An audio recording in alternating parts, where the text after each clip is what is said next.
Okay, well, let's go. Welcome to another episode of Coaching Conversations until Kari Watterson and I figured out a better name for it. We will continue with this title. So if anyone out there wants to drop a name suggestion for us, what we're actually doing, I think I joked with Kari offline that we should call this Open Your Wallets and Give Us Money. That might be a little bit too direct Maybe. for what we're trying to do. What we are trying to do is take various podcasts that have inspired Kari and I to rethink some assumptions or just things about life that allow us to really just be more open and more curious. And there's a lot of great ideas out there, and we're in for all of that. This one happens to be a podcast I chose, and it's from Adam Grant's Work Life. He is doing a book tour. Hidden Potential is his latest book. He's a Wharton professor of organizational psychology. And it's funny because he's doing a live segment. And so in front of a live audience, he's going to talk about his book. At the last second, Raine Wilson of The Office says he can't make it. And so, yeah, wasn't that, like my heart was stopping for him. And yet clearly he's talking live. And so he must have gotten somebody. I wish I could just look through my Rolodex and get Jennifer Garner Exactly. like he did. Oh, yeah. And he called Jennifer Garden, and Jennifer Garner said something like, I got you. Yes. Not Gardner, but Garner, Jennifer Garner. Right. Garner. Right. Yeah, Right. of Alias. That was a show I didn't watch at the time, but watched recently, loved it. She played Sydney Bristow, a spy. And I didn't know she was part of Felicity. I watched a little bit of Felicity. We stopped it, but I'm excited to go back and see if I can catch up on that particular did you watch Felicity or Alias Oh at my all? gosh. Totally. Felicity, Alias, 13 going on 30. I Right, loved all of it. Yeah. right. And I think the one of the biggest compliments that Adam gave Jennifer is you're even nicer Yeah. up close. And she did seem like a fantastic co-host, and Mhm. just pitched in the last second, which for me is going to be my rethink ideas. But before I do that, I wanted to turn it over to you as you've thought about and listened to this podcast and sound like you enjoyed it. What was something that made you rethink or open your mind a little bit more than you had to allow you to reconsider some of your ideas? Oh gosh, Ken, first of all, so many. I would say I know we were going to try to pick out just one, Right? but I picked out a few. Of course you did. I mean, like, how do you just pick one? I think the first thing that came to mind, though, was the fact that you could clearly tell she was nervous because having been asked literally last minute to participate in this conversation. I think it was it Live Talks in Los Angeles? Yeah. And obviously it was in front of a live audience. And I think they're expecting Raine Wilson, but to their delight, they also got Jennifer Garner instead. I think Raine Wilson had COVID or something, which is why he had to back out last minute. But I love the way that she talked about at one point, Adam Grant said, "What made you say yes?" And he said, because the way that you said was like, well, yes, of course, for a friend, I would, something like I would do anything for a friend or something. And he's like, I did not think that we were friends. And she said, wait, you helped me. I don't know if you remember, but when she was preparing to do this TED Talk, which hasn't yet come to be, but you know, she reached out to him and she said, I remembered you spent a long time with me. And then, later we had a couple, like an email exchange and then maybe another conversation. So clearly Adam Grant didn't remember that, but Jennifer did. And so when asked, she's like, absolutely. So I thought that was really, really telling, number one, but also the fact that she said yes. And then she jumped in and like was reading part of his book in the to The learn way it on over to the live show. the way over, and she just jumped in, and it was very clear that it was all a lot in the beginning for her, but she just said, what I just do is it's just going to be uncomfortable until I get to the part where I can ask a legitimate question, and then I'll feel better. And you literally see it playing out in the beginning. It feels nervous, and of course Adam Grant and Jennifer Garner, they have such a great respect for the process, then you have to get over the discomfort, and they kind of make fun of it and have and make light of it. But then and then they do eventually have really powerful conversations. But so if you were to talk about the first takeaway, it was just that you can be uncomfortable. You can say yes. I think one of the things that she said was, if you're going to say yes, just say yes quickly, or something to that effect, and just do it. Like, say yes, get on board. And then it becomes managing your nerves while you do the thing that you said yes to. And I think that's a great kind of like compliment to the type of conversations that you and I have been having about doing the uncomfortable thing and letting it be uncomfortable until it gets more comfortable. What about you? Yeah, I'm just getting this thought of like, where's Kari going with this? Exactly. No, I have not because of you, but I'm just like, yeah, and it's like, then you mentioned getting uncomfortable with like me and you, and I'm not terribly uncomfortable, but when we have these conversations, we don't know where the other person's going. We don't necessarily know when we're going to step in. We don't know what we're going to say. So you're hoping it comes full circle at some point, right? Exactly. It is full circle. And I also appreciated what you pointed out is being uncomfortable. My take on it is that she didn't have to know with 100% certainty what she was getting herself into. And I think there is a lot of pressure in the world when you're asked to do something that you feel like you have to know. And Jennifer Garner is a brilliant example of not only does she not, I say don't know, when I mean don't know is she's not 100% prepared, because she was called that day to fill in for Raine. And she, as you said, on the way over is reading up to page 69 or whatever. So that's one thing, is like, it's okay not to know. It's okay to be underprepared. I think most people are perfectionists. They feel this pressure to perform, that they have to know it all. And I just drew this little diagram here to like, this is what we know. And then this is what we think we know. And literally this circle is not big enough for what we don't know. Yes. And what is the goal? The goal is it's not an SAT test for Kari or Ken or whoever is being asked something. If the person asking us a question doesn't need to know that we know, they just want to have an answer. And the answer could be, I don't know, let's figure it out. We could figure it out together. I've got a team of experts. But most of the time, guys, like, you won't know the answer. Yeah. And the thing is, if you say you mistake this for out here, 99.99% of the time, people are going to figure that out. They're going to figure out you're lying. And I think one of the most important things here, when you have a relationship with someone, is trust. And so anyway, the other thing that I liked about Jennifer, and this is a skill that I think we can coach, or we ourselves are getting to, is just owning that. Yes. And she owned it so hard, she had the audience laughing. Yes. Like, I have another question, and she asks Adam, can you just talk for as long as you want? Right. And then people are laughing because they know she could only be so prepared, but because she owned it so hard. Yes. That you recognize that humility in somebody, and that they don't know.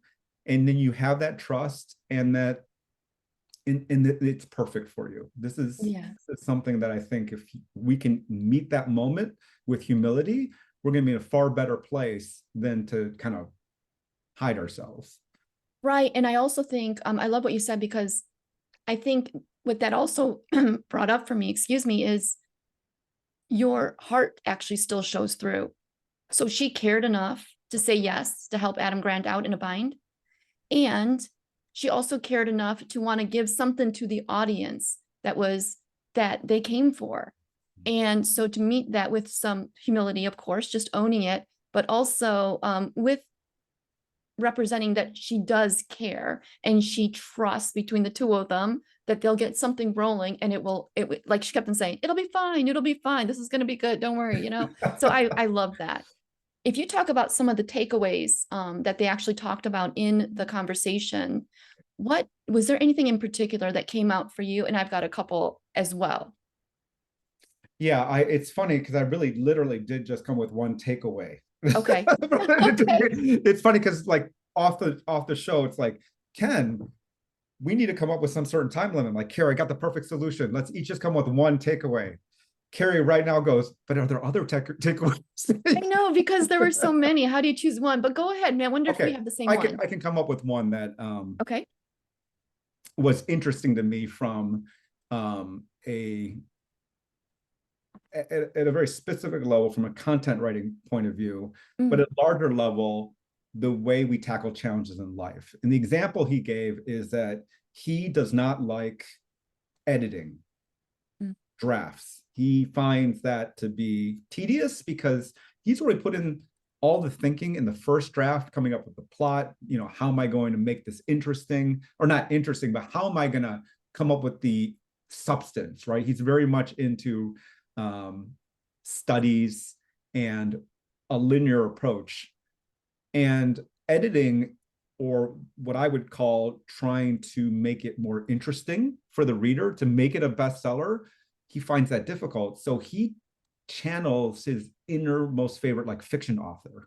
And, you know, he would say, for example, what would Maya Angelou do to spice this thing up? And so I think it illustrates both the point of, for writers out there who might want to engage with their audiences, that's a great tactic, something that I think I can use.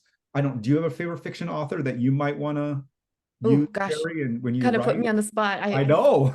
Feel like I You read a put me lot on of the personal spot. development. I do. I know. No, it's touche. No, I mean, yes, but Ken I'm Lee, thinking you that can right say now. Ken Lee. You can. Ken Lee. Yeah. What? There's this guy. Yeah, Ken Lee. No. But I understand what you're saying. And what I think about that example that he gave, he's trying to take the thing that would be considered a drudgery for him. Yeah.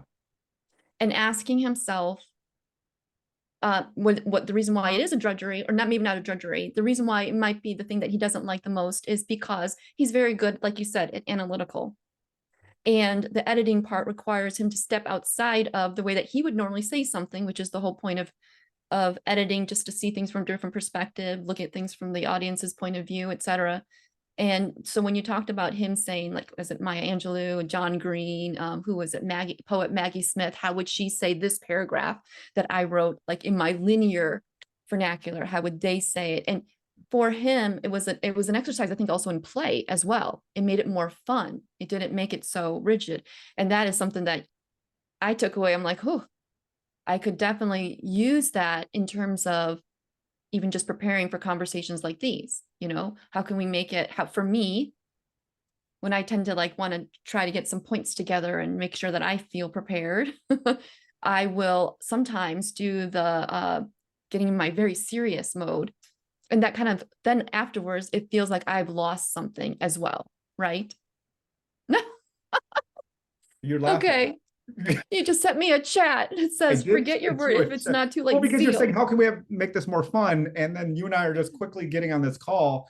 We had a way to make it more fun, and we didn't. I just remembered it. Oh gosh, we forgot. Yes. Okay. But it's okay. We'll have to because you can remember. still do that. Oh, that's my word. Okay. Okay.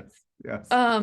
So what was your takeaway? Thank you. Thanks for expanding on how to make things more fun in life. And I thought Adam Grant did a great job of that. But it sounds like you had some other takeaways. I do not want to deny you your takeaway. You. So go ahead. Oh gosh. Okay, let's see, which one shall I pick? Wait, sorry, but you can only do one. I know. I know. I have to get off the line. Okay. Yeah. There's so many, I know. So I think one of the things that I appreciated most, though, was one of the things I talked about were life lessons from important people in your life. And he talks a lot about his former collegiate diving coach, Eric Best. And I think the reason why I liked his examples that he gave relative to diving is that it really helps hit home certain things, especially when he talks about, let's just say, perfectionism. So he talked about, like, in college, like he was a springboard diver. So you're doing all those, crazy dives where you're jumping and doing twists and then you're trying to find the water, etc. And he talked about like he'd be at the end of the diving board, just like frozen because he'd be working on this dive, right? And his coach would say, Adam, are you going to do this dive or not? And Adam would say in his mind, but also would say like, well, yes, of course I'm going to do this dive, but he'd be frozen. And all his coach would say is like, yes, then what are you waiting for? Not as a judgment, but as you're going to do it. So why not just do it? And then you just get better and better at it. And he said that was a quote like, yes, you're going to do it. You ask yourself the question, are you going to do this? For him, it even plays out now. So he might hear his college diving instructor's voice saying, Adam, are you going to write this book? And Adam's like, yes, I'm going to write this book. And he's like, and he would hear his coach say, like, okay, then what are you waiting for? And to me, that was such a compelling takeaway that we can use for all of us that feel frozen in certain things, like Kari and Ken. Are you gonna start a podcast? Are you gonna do some of these videos that we have been talking about? Yes. Okay, great. We can do it 6 months down the line, or what are you waiting for? Right. And I loved that. There was another example from his diving coach as well. That maybe it's something that you remembered. I do remember. I was going to bring it up here. Awesome. Yeah. And it's about not every dive has to be a 10. Yes. Certain dives are much harder. Why would we go for a 10? Let's just start with a 4.5. And that reminds me of Dolly Parton. In her level, she actually says, even though she's a brilliant person, she says, I've never been a perfectionist. What I am is a professionalist. And it's a very similar mindset. A perfectionist is infinity. There's no way you can get to infinity. That bar is way too high. A professionalist would go, well, just like with Adam Grant, what instead of a 10, perfection, why don't I go for a 4.5? Dolly Parton, every time she records a song, there is one standard that she tries to go by. Does that emotionally make sense to me?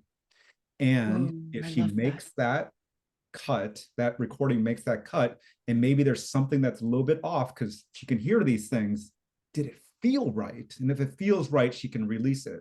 And for me and you at this stage of our podcasting, I feel like we also have a standard that's not perfect. But for me, at least right now, in case you don't know, it's like, am I having fun with this? Is this giving me energy, momentum? And if it is, let's keep doing it. So that's what I remember that Adam was talking about, his coach. That was very helpful for me. Yeah. And first of all, I love the Dolly Parton thing. I feel like I have a very good friend who is a Dolly Parton fan who's going to love that was included. But I really do love that. It makes so much sense. Does it make emotional sense? Is that what you said? Yeah. I think that's fantastic. I think if we have one takeaway that we can kind of like keep in our awareness, or one thing that we can kind of like use as a filter or a focusing question, it can kind of alleviate some of the pressures and stuckness that comes with us questioning and trying to perfect it until it's ready to be released.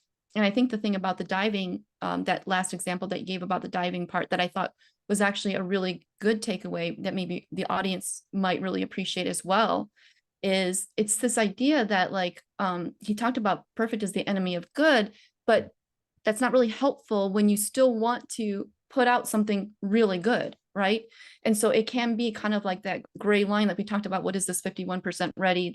That kind of ambiguity. And so what he said was he had to get to the point where he and his coach sat down and said, what are we expecting? What's an acceptable score for this particular dive? And so he talked about like several different dives. So like a very basic dive would be like, hey, this should be probably a 7.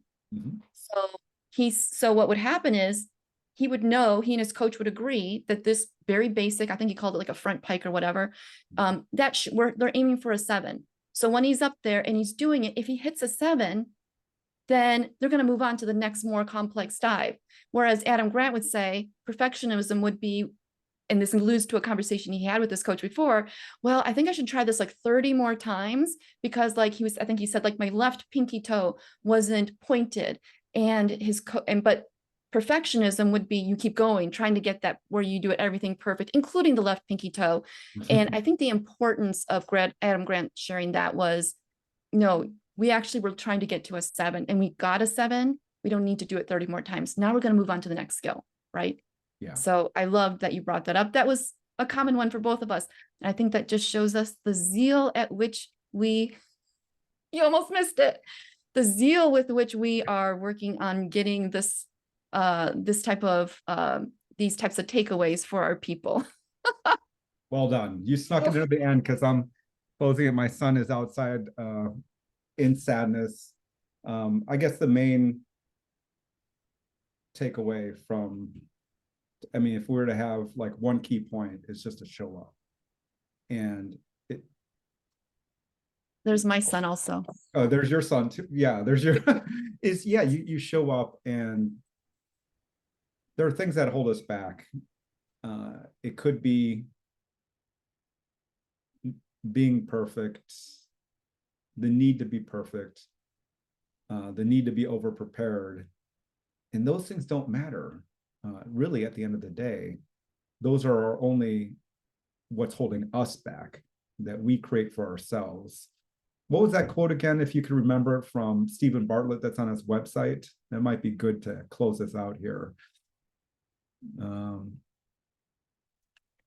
Well, this is great. Stephen Bartlett. Yeah, that's Stephen Bartlett quote. I think it had something to do with basically the greatest enemy is always us. It's not out there. You know, Yes. It's the greatest limitation is us. We're our own limitation. Jennifer Garner was a shining example of ignoring those limitations and just going with the flow. And I think for everyone out there, let's be more like Jennifer Garner. So that's it for today, Kari. I think we did a good job. That sounds good. Okay.